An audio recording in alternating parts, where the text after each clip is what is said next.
Well, good evening, everybody. It's KB5 MIQ Big Boy. Going to just do a little short intro and give you all a heads up on the next two videos you're about to see.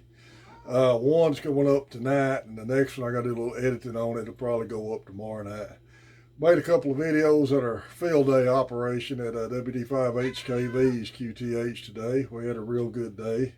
Operated 10 meters and 2 meters and made some contacts and had a lot of fun. The video tonight is just going to be kind of an interview with everybody who was there. A couple of people had asked to meet the other guys in the group, and the only person you won't get to meet is Cody. He was under the weather and didn't get to make it.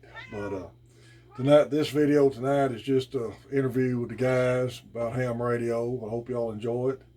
And tomorrow we'll have some our operations at field day, and we had a ham down there. Been a ham for several years, but had a lot of medical issues. Had never been on the radio. We got him on the radio, so we got that on video.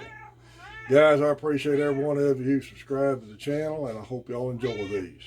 KB5MIQ Big Boy 73.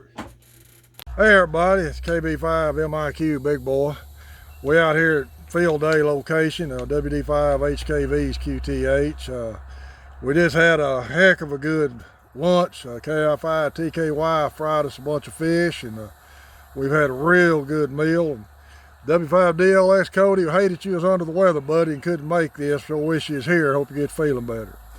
We're going to do a little round table, let y'all meet some of the guys on 10 meters with us. We got a new ham here with us also. So I'm going to start this round, and going to ask three questions and get everybody's answer on it. So y'all just bear with me. Let me flip this around here.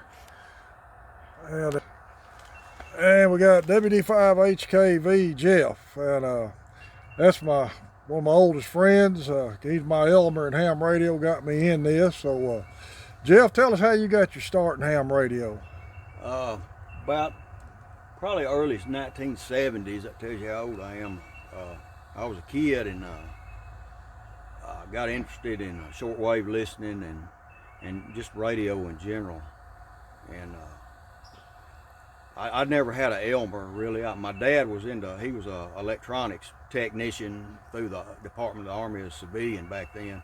Anyway, he got me in electronics, and CB craze was kind of going on then, and I was asking my dad about it because I was interested in radio. And he wasn't a ham, but he worked with people that were, being the job that he was in. And anyway, he told me, well, y'all think about this ham radio because it's, you got to learn something. He was big on learning and training and whatnot. So anyway, I questioned him about that, and eventually I got into it and got the material I could. Back then it was a little hard to get things because we didn't have the internet, of course, and you had to mail order everything, or out here we did where we live at.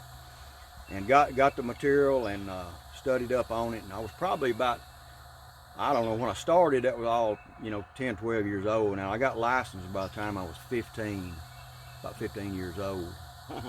And got my novice ticket. Back then it was novice, was entry level, and of course you had to take the test and learn the Morse code back then, and you were restricted to Morse code as well, and no phone privileges. But there was a ham that gave me the test because you could do that back then if you were a novice, taking a novice test. If you went above that, technician or above, you had to go to field office, FCC field office, and take the test. But my dad found a ham to give me the test, and I took it and passed it, and I was kind of off and running from there. And that was, I think it was 1977 maybe when I took my test and passed it. Okay, well, that's good. Okay, we got Pat, KG5ERN, new ham. And Pat, how'd you get started in ham radio? Well, when I was in the Army, I was a Morse code operator. And when I got out, I moved next to Jeff, who's my brother-in-law. And he just kept on me about going and getting a ham license. And I finally... I said, I'll do it, and I went through the courses, and I haven't done much. Matter of fact, today's the first time I've come out here and done anything, but it's real exciting you know. And I think it's so important that ham radio operators can do a lot to help the community, the military, the government, and everything else, if they would. And some of them do. And I've never done it, but I just like listening to people on the radio and listening to people from overseas and stuff. So I got my licenses, but then I got sick for about 5 years, and I couldn't do anything. And Jeff, of course, Jeff got with me again. About a year ago, you bought me this radio. Yeah. And I got back into it. I never had any big radio equipment, but I use it. This is pretty good. It goes not real far, but you can talk to people. I like to get to know the people in the area where I live, and I can do. I can go out to Longview, Shreveport, and everything else with this, and it's pretty good as far as being a good ham operator. I'm not, but you guys have been patient enough to help me, and that I think that's great. I like you guys. That's what it's all about. We're glad to get you on 10 meters this morning, Pat. Yeah. Okay, this is KI5TKY Tim. We've all known Tim, went to school together or grew up together, and he's our newest ham operator and our newest member of our 10 meter crew, and cooked an excellent batch of fish today. Tim, we appreciate it. Yeah. How'd you get your start in this, Tim? Well, I've had an interest in music all my life. I've played guitar, play a little piano, and anything to do with music, work on guitar amps. Well, last fall I run across an old Hammerlin HQ 180. It's a tube type, about a 1950, 60 model. And I found the thing on the marketplace and ended up buying it and plugged it up, and it worked. And then I didn't really know what to do with it, so David here, I knew he was a ham operator, and I called him up, and he kind of got me started, and we stretched a long wire up, and I just started off listening to him and Jeff on their weekly deal there, and I said, well, I think it's about time I need to get a transmitter to go with this, go ahead and get my license, because it's just a fun thing to do, Yep. What's your favorite part of the hobby? Favorite part? Yep. Our round table during the week. Oh, that's good. Our 10 meter that's round good. Table. Yeah. All right. Yeah. Pat, what do you think your favorite part of this hobby would be? Having the ability to communicate with other people that I would never have before. That's good. I mean, even overseas and stuff. That's great. I know I won't ever meet the people, but you can be a ham and get real friendly with other ham operators around the world, and that's good for me. Yep. Jeff, what's your favorite part of the hobby? Probably the old equipment, the old tube equipment. I'm kind of partial to that because I grew up with it as a kid, and from shortwave listening to getting my novice ticket and on up through the ranks, I've built a lot of old equipment and worked on it. Still got some that I work on and whatnot and use today, and I just really enjoy that part of it and kind of the nostalgia part of it. And then I enjoy 10 meters is probably one of my favorite bands. A lot of people don't like it, but I think they don't understand it because it's good. It's great for local communication, and it's also good for worldwide communication when the band is open. But there's a lot to it.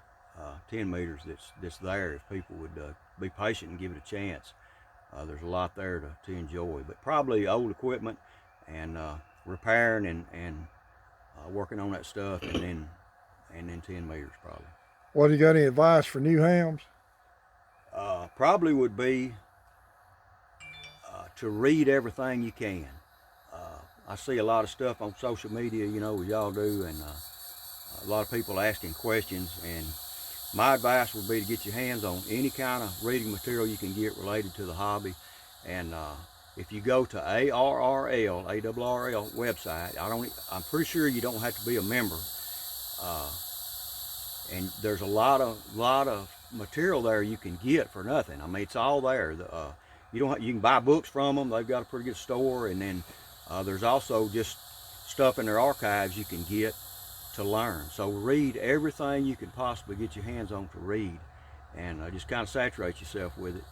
And if you know somebody that can Elmer you another ham, then get with them and let them help you out, and find somebody that has shared interest with you. Like we all kind of share 10 meters here. We all like 10, so we all kind of end up there a lot. But we have other interests too, and just hang with it, whatever it is, and find people that like the same thing you do with it. That's great advice.